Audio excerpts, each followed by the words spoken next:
Nacional del Perú, con un artista de la talla de don Carlos Gasol, que tiene, Aunque que tiene detalles soy un poco corto, ¿no? y que, digamos, siempre he visto y admirado por su actividad en el mundo del arte y la cultura, y que es un ejemplo a seguir.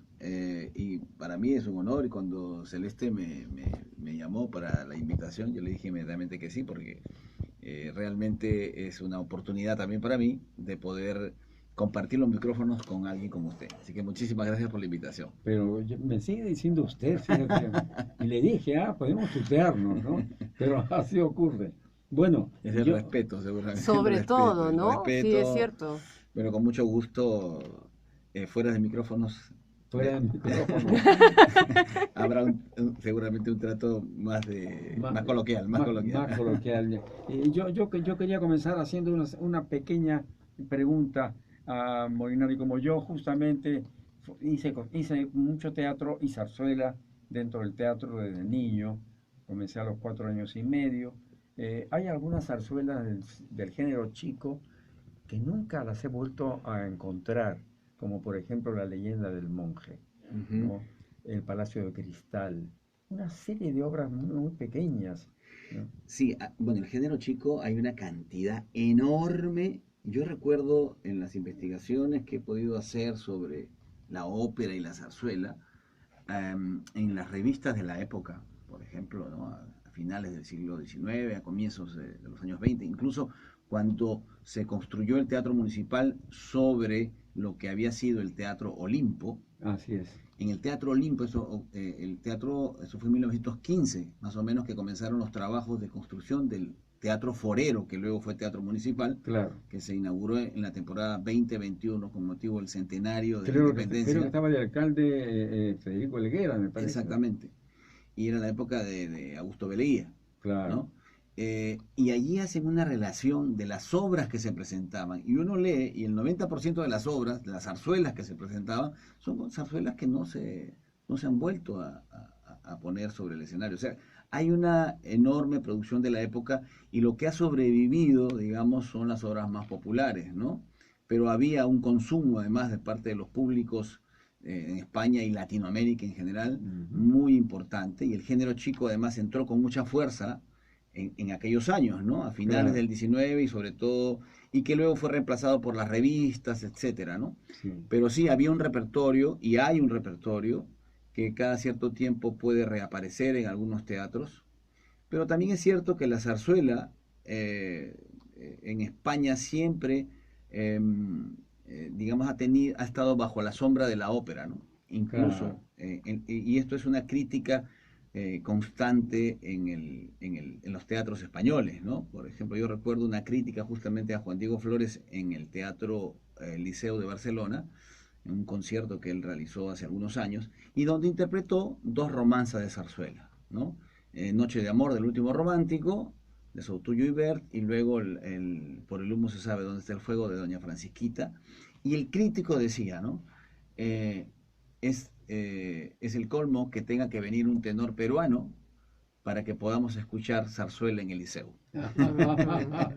¿no? Para que veamos que el género ha tenido muchos reveses también en la propia España, donde la ópera ha sido siempre la invitada especial en los teatros, y la zarzuela no ha tenido el mismo protagonismo, ¿no? Entonces, es un fenómeno que es producto de análisis y de estudio, incluso de muchos musicólogos en distintas partes, ¿no?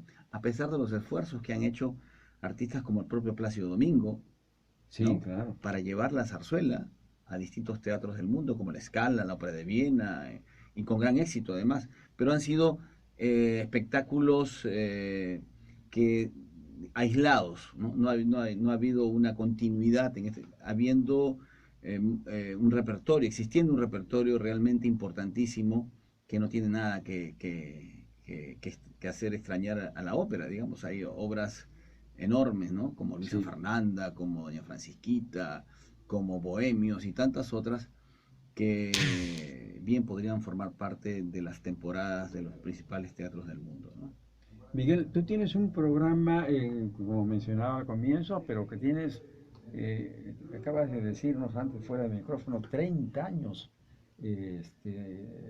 trabajando en Sí, esto. el 19 de marzo cumpliré 30 años frente a Antología Lírica. Podríamos hacer un tango, que 30 años no es nada. Que 30 Parece años. mentira, pero pasa el tiempo tan rápido y son 30 años, sí, haciendo un programa diario y realmente estoy contento porque es, digamos, Además, una satisfacción. nos haces escuchar cosas maravillosas pues, constantemente. Y aparte porque se deja esa rigidez también, ¿no? Exacto. Muchas veces las nuevas generaciones no comparten la música de los grandes maestros, entre comillas, porque Sí. se ve muy acartonada, Ajá. ¿no? En cambio, cuando te cuentan las historias, cuando la voz inclusive es una voz natural, Claro. es distinto oírlo. Claro, es verdad. Bueno, yo siempre traté de quitarle la corbata Michi, digamos, a la ópera, ¿no? Porque la ópera, lo que ocurre sobre el escenario son historias,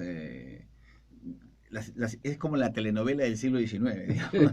Son las Exacto. historias de amor, Claro. odio, Exacto, venganza, claro. también alegría, también escenas jocosas, en fin. Es la vida misma trasladada al escenario de manera teatral, ¿no es cierto? Es Así es. teatro cantado, donde interviene además la música. En fin, es un espectáculo completísimo y que sobrevive, ¿no? Casi intacto, ¿no? Y donde la tecnología, si bien la puede ayudar a difundirla, no interviene, porque el cantante canta sin micrófonos, tiene que Exacto. cantar con el sonido de digamos, apoyado en su técnica vocal para proyectar la voz sobre la orquesta, en fin, y como todo arte, tiene la virtud de llegar a las personas de una manera mágica, ¿no? Y generar una experiencia trascendental, ¿no? Ya. Que te permite eso, trascender a niveles superiores del espíritu. El arte tiene eso, que te permite vivir en el escenario y en el teatro principalmente esa experiencia que es única y que es irrepetible y que es una de las características pues más importantes del arte, ¿no? Que a diferencia de otras disciplinas, eh, es una disciplina que permite vivir esa trascendencia de manera colectiva, es decir, en un público numeroso. Eso es algo realmente que a mí es la magia del teatro, ¿no? La magia de la escena, que en el caso de la ópera, o en el caso del teatro, o en el caso de la zarzuela, en el caso de las artes escénicas en general, eh, permiten que esta experiencia siga viva y seguirá viva por muchos años más, ¿no? Desde luego. Hay dos cantantes, dos intérpretes que a mí personalmente me gusta mucho escucharlos. Juan Diego Flores y Kraus. Ah, claro. Y generalmente lo escucho en filarmonía, Ujú. ¿no? Y lamento mucho porque hasta ahora no sé y me da vergüenza ajena porque yo no tuve ninguna participación, cuando se invitó a Kraus Ujú. para cantar acá Ujú. y creo que por razones económicas no cubría la taquilla de lo que estaba proyectándose para su presentación y no cantó. Y no cantó, así es. No. Qué cosa Sí, más terrible. Yo sufrí mucho porque es una voz ¿Cuándo extraordinaria. fue? eso fue el año 95, 1995. ¿Qué es lo que pasó? Lo que pasó fue que vino un empresario, ¿no? Que era un empresario argentino, que el año anterior había traído a Plácido Domingo. Pero él logró vendérselo a otro empresario, a Ujú. Chomix, que ya falleció. Eh, y hicieron el espectáculo en el Círculo Militar, recuerdo, y fue un gran concierto. Luego consiguió a Kraus, pero no logró hacer ninguna transacción, digamos, de trasladar el espectáculo a algún empresario con experiencia y decidió él mismo hacer el concierto. Y comenzó a vender entradas. Claro. Luego, el empresario, no sé cuáles son las razones, ¿no? Exactas, económicas, porque no he estado de cerca en ese tema, pero lo cierto es que el día del concierto, muchos fuimos al Círculo Militar igualmente, y en la puerta nos enteramos que se había cancelado el concierto. Esto fue realmente frustrante. Supimos luego que a pesar de que no se había logrado, no se le había pagado al artista, ni se había cumplido con las formas contractuales, Kraus quiso cantar y la orquesta estuvo dispuesta a tocar, pero no se había cancelado el espacio, el lugar, y no abrieron las puertas porque no sabía. Entonces, recuerdo que Kraus luego fue a un restaurante de un amigo, Gabriele Settembrini, barítono italiano, que en esa época tenía un restaurante que se llamaba La Vecchia Roma, y algunos de los que estuvimos allí tuvimos la suerte de escuchar a Kraus cantar. Más cerca, inclusive. Claro, porque fue, digamos, como una especie de desahogo. Pero lo terrible de este caso fue que el empresario siguió vendiendo entradas porque el concierto lo postergó inicialmente para una fecha próxima, puede ser octubre o noviembre, y la gente siguió comprando entradas, ¿no? Y luego postergó a diciembre, me recuerdo que era comienzos de diciembre, y siguió vendiendo entradas sin autorización del artista. Y yo recibí, recuerdo, a través de Luchi González, un fax en esa época que enviaba Carmen Kraus, la hermana de Alfredo Kraus y manager de Alfredo Kraus, diciendo que ellos no habían pactado ningún otro concierto, digamos, ninguna postergación, que esto era una mentira y que esto era una estafa. Que no iba a haber un concierto. Que no había ningún concierto y sin embargo se seguían vendiendo entradas. En ese entonces, bueno, luego yo comuniqué esto por la radio, por mi programa, y obviamente hubo las denuncias a fiscalía y esto, pero el empresario desapareció. No supimos más, ni se supo nada más, y quedó esa frustración. No solamente que no cantó, sino que nunca se devolvió el dinero a quienes pagaron sus entradas. Y más aún, se siguieron vendiendo entradas, aún sabiendo que no había un concierto, una postergación. Esto fue, digamos, tremendo, pues obviamente, ¿no? A mí, particularmente, que he sido también un admirador de Kraus, se generó una frustración. Yo tuve la suerte de estar un poco cerca, de estar en algunos ensayos, de escucharlo cantar en los ensayos, y luego también la suerte de entrevistarlo y hablar con él, ¿no? Pero obviamente la frustración de que no se pudo llevar a cabo el concierto. Qué increíble, ¿no? Sí. Pero hubo ahí también una figura que quedó en el aire, que fue esta, de que se estafó a mucha gente, que pagó su entrada y nunca la devolvieron, ¿no? Caramba, qué pena. Sí, fue una situación muy, muy, muy triste. Sí. Pero bueno, se da en todos los mundos, ¿no? Yo creo que ha sido la única vez que a Kraus le pasó esto, ¿eh?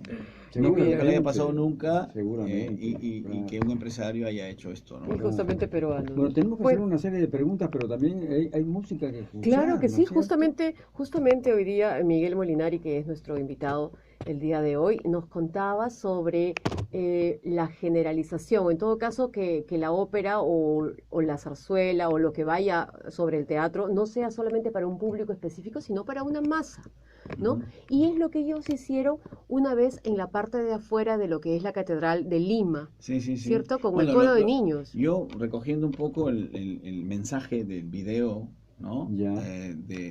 Es un poco lo que hacemos nosotros también en Sinfonía por el Perú. En Sinfonía por el Perú, que es el proyecto que preside Juan Diego Flores, y yo tengo el gusto de trabajar. Y que hay que felicitarlos por eso, porque eso, la propia cumple esa función social de tener a la música ahí, creo que estamos escuchando, ¿no? Justo esto fue en el atrio de la Catedral de Lima, 1500 niños, orquesta y coro, bajo la dirección del maestro Hugo Carrio, un concierto navideño donde se unieron varios niños de los distintos núcleos de Lima, ¿no? Que tenemos. Pero ya les contaré, escuchamos un poquito. Es una maravilla la labor que está haciendo Juan Diego Flores acá con Miguel Molinari, ¿no? Con esta manera de lograr que la niñez y la juventud pueda tener un cauce positivo en sus vidas y no se vaya pues desgraciadamente por los senderos de la droga, ¿no? Del alcohol, etcétera. Es realmente valiosísimo. Yo quería preguntarle ahora, aprovechando su presencia, también como manera de enseñanza, y comenzando para aprender yo, eh, que nos expliques la diferencia, por ejemplo, entre el tenor, barítono, soprano, mezzosoprano, etcétera, contralto. Eh, los tenores, por ejemplo. A la gente le dicen, este es un tenor ligero, este es un tenor Ujú. lírico, este es un tenor dramático. ¿Cuál es? Explícanos algo de esto. Ya. A ver, las voces, la voz humana se mueven en determinados registros, ¿no es cierto? O sea, Claro. de las voces más graves a las voces más agudas, lo cual quiere decir que una voz humana tiene una extensión, digamos, más o menos de su nota más grave a su nota más aguda, de una octava y media, aproximadamente 2 octavas, ¿no? Ya. Esto es un recorrido, digamos, de su nota más grave a su nota más.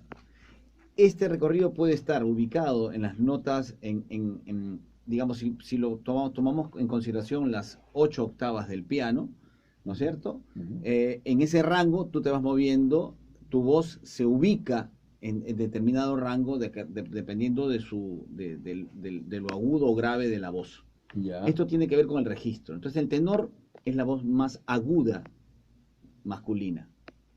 Barítono es una voz intermedia, por decirlo de una manera sencilla, y Claro. bajo la voz más grave, más profunda, ¿no? Cada registro, a su vez, se puede subdividir por características de color de la voz, ¿no? Entonces un tenor ligero es una voz delgada, aguda, sobre todo con mayor facilidad en la zona aguda de su registro. Ya. Y un tenor lírico es una voz con énfasis en la zona más central de su registro. Y un tenor dramático con un énfasis en las notas más graves de su registro de tenor. Entonces, el tenor ligero es la voz más delgada, más ágil, que permite cantar un determinado repertorio que es especialmente adecuado para ese tipo de voz. Un tenor lírico canta un repertorio. ¿Por qué? Porque el repertorio, y esto tiene que ver no necesariamente con el tamaño de la voz, porque la proyección de la voz está definido por muchas cosas, por técnica, por características tímbricas, etc. Pero definir el color también es un tema difícil, ¿no? El color es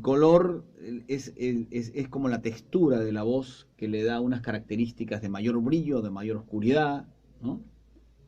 Entonces, un tenor es la voz más aguda, un barítono la voz intermedia y un barítono la voz más grave. Y en el caso de las mujeres es la soprano, la voz más aguda, la mezzosoprano, la voz intermedia, y la contralto, que es la voz grave, el equivalente al bajo, digamos, ¿no? Claro. Entonces, y a su vez también se subdividen en sopranos ligeras, de coloratura, aquellas que hacen todas estas fiorituras como pajaritos, voz más lírica, que es una voz más central, un poco más llena, y la soprano dramática, que es una soprano más oscura, que casi se acerca a la mezzosoprano. La mezzosoprano es más grave aún, ¿no es cierto? Ujú. Y tiene características similares. Hay mezzosopranos más ligeras, hay mezzosopranos más dramáticas, y así se subdividen, ¿no? Ya, correcto. Y al mismo tiempo también han habido sopranos como María Callas, que era una soprano sfogato, que le llamaban a este tipo de soprano, que si bien tiene un registro amplio en la zona aguda, tenía una gran facilidad también para las notas graves. Entonces Ya. podía permitir pasearse en un registro un poco más amplio del repertorio y entrar al repertorio de coloratura de la soprano ligera, pero también al repertorio lírico y dramático de la soprano dramática, ¿no? Ujú. Y un caso muy sonado es el de Ima Sumac, que fue un caso distinto, porque en el caso de ella, si bien no era una cantante de ópera, ella se hizo famosa por su enorme extensión. Normalmente una voz, como dije al comienzo, se mueve en un registro de 2 octavas, una voz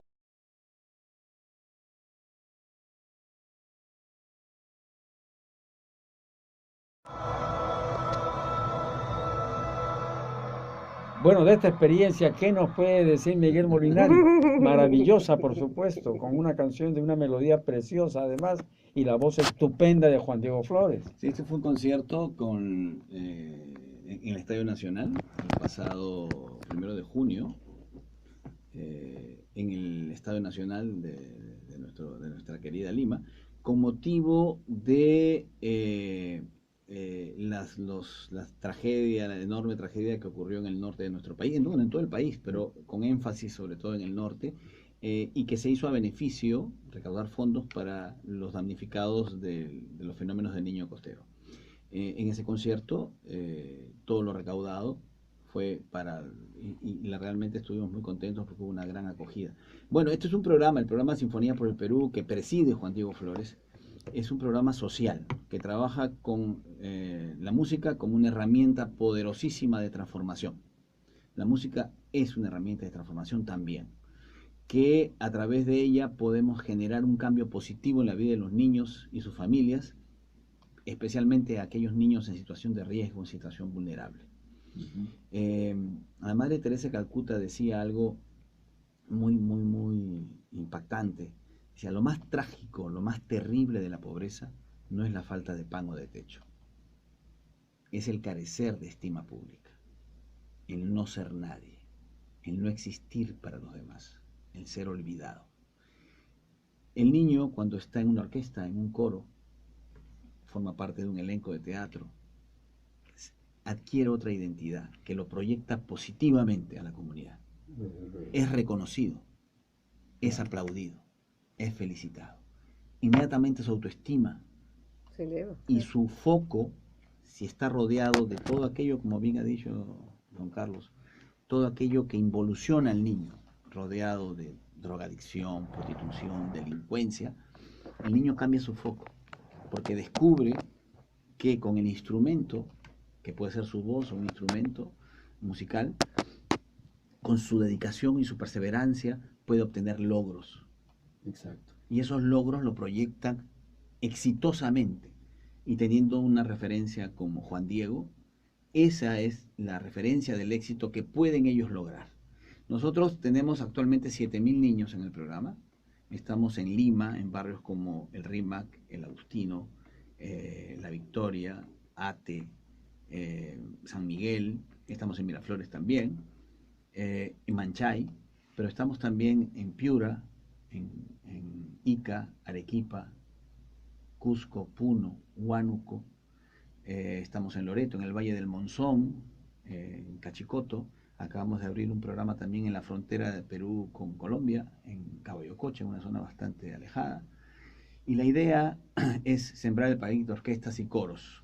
Nosotros hicimos una evaluación experimental de impacto que la hizo GRADE con el financiamiento del fondo japonés del BIT, que arrojó resultados realmente importantes. O sea, hemos demostrado científicamente esto que suena como un discurso muy bonito. Bueno, hay evidencia científica de que esto es así. Los resultados arrojaron estas cifras. Aumento de la autoestima, 30%. Reducción de las expresiones de agresividad verbal y física, 29%. Aumento de la perseverancia, 20%.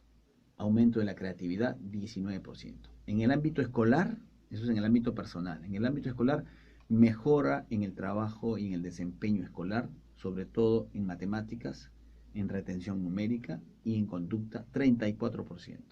Y en el ámbito familiar, reducción de la violencia familiar, física, 26%, psicológica, 46%. Reducción del trabajo infantil, en la prevalencia en el trabajo infantil, 90%. Y algunas otras cifras que son producto de esta evaluación de impacto que demuestran que el trabajo que hacemos en Sinfonía por el Perú tiene un impacto realmente positivo en la vida de los niños y sus familias. Entonces nosotros estamos absolutamente convencidos que los niños, que son el futuro de nuestro país y del mundo, pueden encontrar a través del arte una forma de desarrollo y de crecimiento integral que los proyecte positivamente y que sean agentes realmente de cambio para el futuro. Eso es lo que hacemos en Sinfonía por el Perú. darle la oportunidad, el acceso a aquellos que no tienen posibilidad. Está abierto a todos los niños. No distinguimos si tiene o no tiene. Simplemente vamos a aquellos espacios donde no hay oportunidad, pero todos los niños están invitados a participar de forma gratuita, ¿no? De ser parte de una orquesta y un coro. En estos momentos tenemos 7.000 niños haciendo música todos los días, ¿no? En orquestas, coros, Big Bang, el programa Puro Perú, ¿no? Que funciona en el taller de lutería, que es construcción de instrumentos. Y estamos para este año que viene, que ya está acá muy cerquita, iniciando algunos nuevos programas, siempre en esta búsqueda permanente. Tenemos un trabajo, somos una organización privada y tenemos socios que son los que nos ayudan al financiamiento, que son algunas empresas locales, mucho financiamiento de organizaciones internacionales, y hemos iniciado también un camino con el Estado, que tenemos que reconocer, que este año ha sido un inicio interesante con el Ministerio de Cultura, con el Ministerio de Trabajo, a través justamente de los resultados de la evaluación de impacto. Ha habido un interés del programa del Ministerio de Trabajo y la OIT, que estamos trabajando en Huánuco. Estamos también con el Plan Binacional Perú-Colombia a través del Ministerio de Relaciones Exteriores, en un programa que se llama Sonidos de la Frontera, trabajando este programa, con Devida, que es una organización que lucha con la erradicación del sembrío de coca y todo ello. Estamos en el Valle del Monzón, en este pueblo cachicoto, y también en la frontera con Perú y Colombia, con Devida, y tenemos nuevos proyectos por abrirse. En fin, hemos iniciado un programa interesante con el Estado, con el Ministerio del Interior y el programa Barrio Segura. Hemos comenzado también a caminar algunos espacios que esperemos se concreten este año que viene. Seguir avanzando, seguir trabajando. Juan Diego trabaja muchísimo, para él esto es primordial y es el programa que lo tiene absolutamente comprometido, no solamente buscando recursos. Él ha organizado conciertos en la Staatsoper de Viena, en el Teatro Real de Madrid, a beneficio de Sinfonía por el Perú para recaudar fondos. Últimamente estuvimos con 30 chicos de la Orquesta Central, fuimos a Madrid, estuvieron alternando con los niños del Reina Sofía, con los jóvenes del Reina Sofía. El Reina Sofía, la Escuela Superior de Música Reina Sofía de Madrid, de España, es una de las escuelas top del mundo de música, donde van los tops de todo el mundo a perfeccionarse. Pues allí fueron 30 niños de sinfonía y trabajaron una semana en forma conjunta. Ellos sorprendidos del nivel de los chicos nuestros. Había un niñito que acababa de cumplir 12 años que hizo el solo de trompeta, y recién año y medio que comenzó a tocar la trompeta, y los chicos lo miraban como diciendo, ¿de dónde salió este chico? Qué lindo, Bueno, ¿de qué escuela viene? Claro, y luego estos niños con los del Reina Sofía, eran 30 y 30, una orquesta de 60 músicos, se presentaron en el Teatro Real de Madrid, gracias a Fundación Telefónica, que es otro de nuestros socios, que hizo posible este viaje a España, y en el Teatro Real de Madrid hicieron un concierto acompañando a Juan Diego Flores. ¿Cuántos músicos profesionales han tocado en el Teatro Real de Madrid? ¿Cuántos músicos peruanos? Y estos niños que por primera vez subían un avión ya han tocado allí. La vida les cambia, sus horizontes se amplían, y en la proyección de su éxito. Y tenemos invitaciones ya para el 2019 para ir con toda la orquesta a ofrecer conciertos en distintas partes del mundo. Entonces yo creo que estamos muy entusiasmados con el programa. Es un tema difícil la sostenibilidad del programa, ¿no? de Sinfonía por el Perú, pero es un reto que nos llena de entusiasmo permanente, y siempre estamos buscando a las empresas, a las distintas instituciones que nos puedan ayudar a que una mayor cantidad de niños en nuestro país puedan encontrar un camino, ¿no?, de vida correcto, dándoles simplemente eso, la oportunidad, el acceso a que descubran a través de la música y a través del poder que viene en ella y en la práctica grupal, y los valores que se adquieren a través de este trabajo, un camino positivo y que se conviertan en los verdaderos agentes de cambio que harán de nuestro país un mejor lugar para vivir, ¿no? Y esto es una especie de una cadena que además puede tomar, puede contar con la participación del mundo, Así es. del mundo en general, para que el mundo, bueno, sea mejor a través del arte, Exacto. ¿no es verdad? La música, el teatro, ¿no? Las artes plásticas. Y es por eso que es tan importante que en algún momento se mejore el presupuesto para la cultura que tiene el Perú, ¿no? Desde luego. Tenemos el 0,30 y tantos por ciento y que ahora están queriéndolo bajar a la mitad. Esperemos pues de que se busque un consenso nacional, ¿no? Y que sobre todo que la gente que nos gobierna se dé cuenta la importancia que tiene el arte en sus diferentes formas. Por supuesto. Sí, eso es muy cierto, porque realmente es como que no hay una conciencia real de la importancia que el arte tiene en el desarrollo de la sociedad. Sí. No se trata solamente de un desarrollo económico, se trata de un desarrollo del individuo, del ser humano. Si nosotros queremos apostar por una sociedad que va hacia el desarrollo, hacia el crecimiento, tenemos que apostar por la persona humana.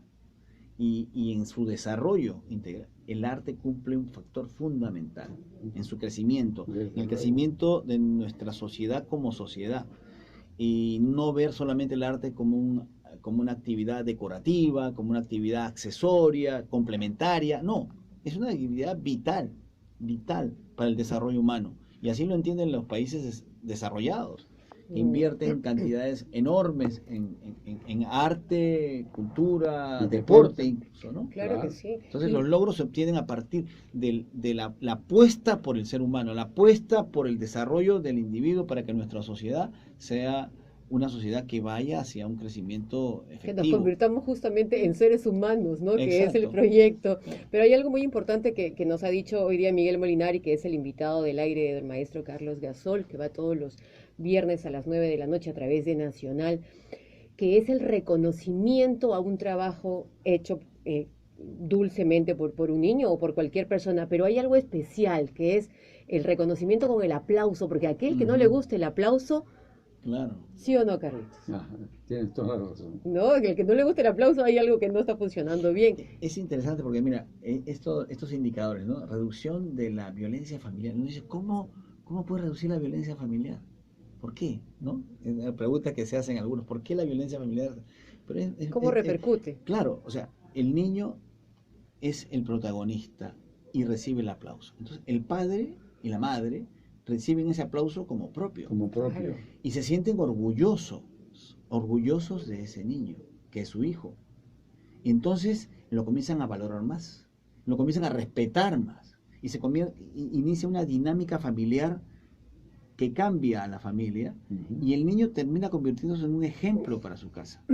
Y se reduce el trabajo infantil por lo mismo, porque el padre, la madre, al valorar el trabajo que el niño está haciendo, respeta los espacios que el niño dedica a la práctica del instrumento y lo deja, digamos, desarrollarse en ese campo, y el trabajo infantil baja en un 90%, porque el padre siente orgullo, siente que está haciendo algo positivo por sus hijos, y empieza a entender de una manera distinta cómo el arte puede cambiar incluso el entorno familiar, ¿no? En muchos casos de niños se ven los padres, ¿no? Incluso, por ejemplo, los campeones de ajedrez que tenemos, ¿no? A nivel mundial. Así es. Y son los padres que han tomado, pues, en cuenta eso, ¿no? Claro. Y los han apoyado y han podido ellos desarrollarse. Y el tema social que es tan fuerte, ¿no? Como, por ejemplo, me contaba una madre, me acuerdo yo en Manchay, me decía, yo soy una madre soltera y tengo 4 hijos, que la mayor tiene 12 y el menor tiene 4, no recuerdo exactamente las edades. Y yo trabajo no soy madre soltera, entonces trabajo como empleada del hogar, cama adentro, de lunes a sábado. Y mis hijos viven solos toda la semana. ¿No? Entonces uno dice, ¿cómo es esto? Entonces ella estaba feliz porque el entorno de Sinfonía por el Perú le daba una seguridad, y los padres que allí ya eran una familia se preocupaban de cuidar también a estos niños. Es un paraguas de protección. Es un paraguas de protección. Entonces, y los niños no faltan a una clase, porque para ellos es vital, se convierte en lo más importante de su vida, ¿no? Se convierte en un Sí. espacio donde son felices además, donde además ellos descubren la belleza de la música, que la belleza de la estética dentro de ellos, pero además que son capaces de producir belleza y de transmitirla. Todo esto hace que el niño, eh, un niño me decía, a mí me gusta estar más aquí más que en mi casa, porque aquí estoy feliz con mis amigos, crecen juntos, Claro. en una dinámica, en una interacción positiva de desarrollo, de crecimiento. Es una nueva familia, en realidad. Exactamente, exactamente. Y esto es muy poderoso, ¿no? Es muy poderoso como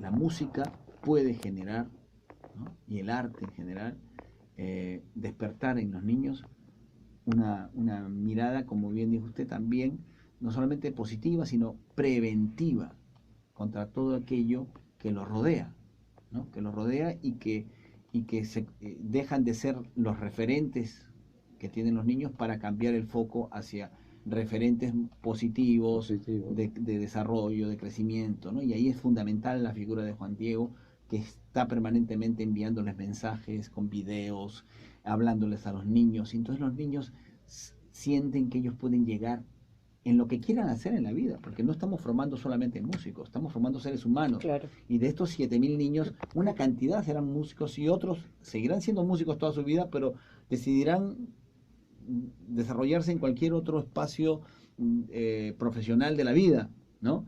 Pero buscarán siempre esos caminos de desarrollo, de excelencia, ¿no? Eso, Que claro. que les ha marcado la pauta de del ensayo orquestal y coral donde ellos practican De diariamente. alguna manera serán, bueno, en el peor de los casos, espectadores felices, También. ¿no? Disfrutando La de creación algo, de un ¿no? público, que también es vital. Claro. ¿Cómo hacen los padres para poder ir, para que sus hijos puedan ser, supongo que ellos tienen que pasar un examen para No, ver? no, A no. ver, cuéntanos, No ¿cómo pasan hacen? ningún examen. Partimos del principio que todos los niños son genios, que todos los niños pueden aprender. No somos una escuela de música, no se les evalúa, los niños ingresan. Tenemos niños incluso con algunas dificultades que han desarrollado habilidades sociales extraordinarias dentro del programa. O sea, el niño es invitado a participar y es bienvenido. No eso de que el niño tiene talento, todos tienen talento. Así como un niño aprende a leer y aprende a escribir, puede aprender a tocar un instrumento o a cantar. Obviamente, aquellos niños que descubren en ese camino que tienen un talento especial para la música, ¿no es cierto? Se proyectarán y allí tenemos nosotros la orquesta central, se proyectan a la música como una profesión, pero todos pueden practicar la música. Todos pueden, así como todos pueden actuar, unos serán súper Exacto. talentosos, otros no tanto, pero todos pueden actuar, todos pueden.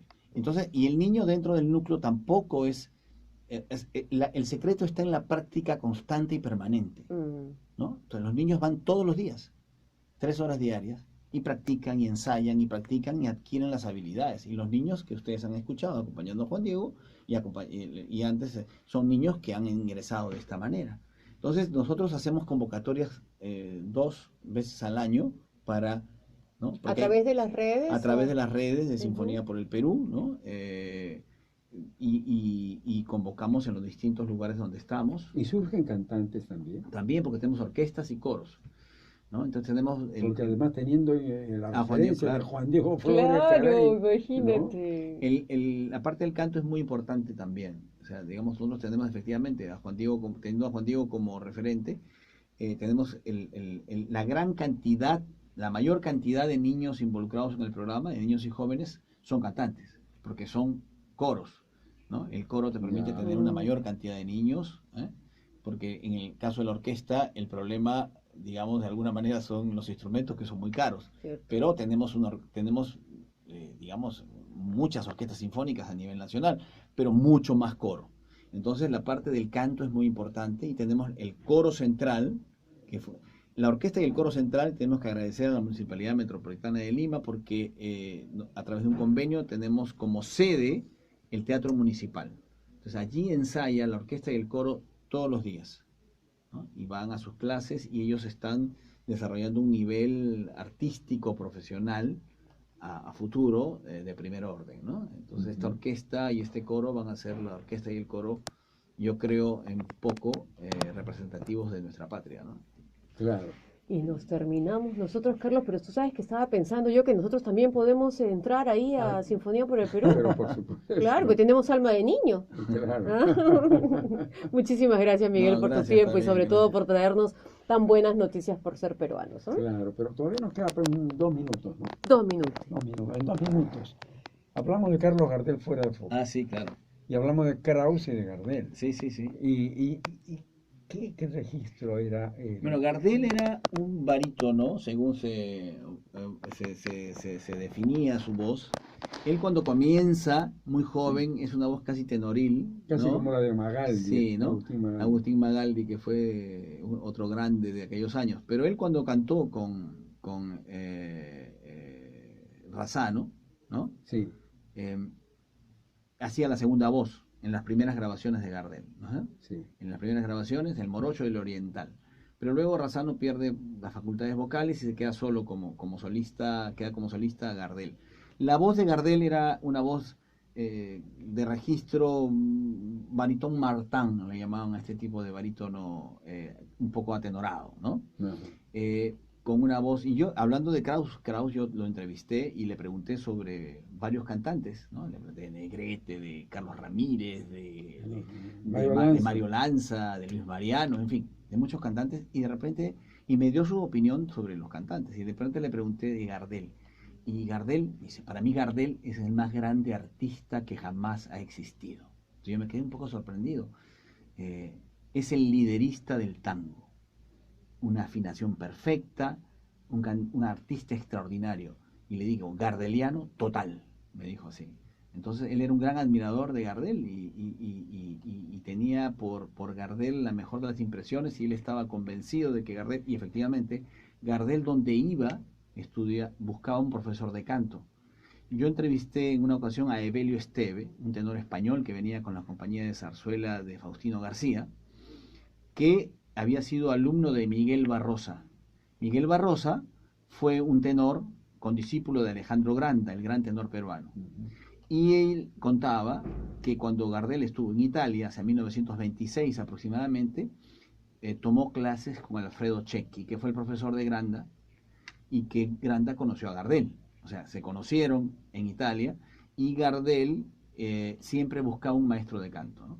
Y en las memorias de Gardel y en muchos otros libros se sabía que Gardel era un gran aficionado a la ópera también, y desde joven era un asiduo al Teatro Colón de Buenos Aires, y iba y muchas veces se metía en la clac para aplaudir, y así conoció a Tita Rufo, a Enrico Caruso, a Tito Esquipa, con quienes tuvo una gran amistad y con quienes tenía siempre temas relacionados al canto, porque Gardel era uno que le interesaba cantar bien. Y uno se da cuenta cuando lo ve cantar a Gardel desde la posición que tiene, de la postura para cantar, que es alguien que conoce de técnica, que sabe cómo se emite la voz.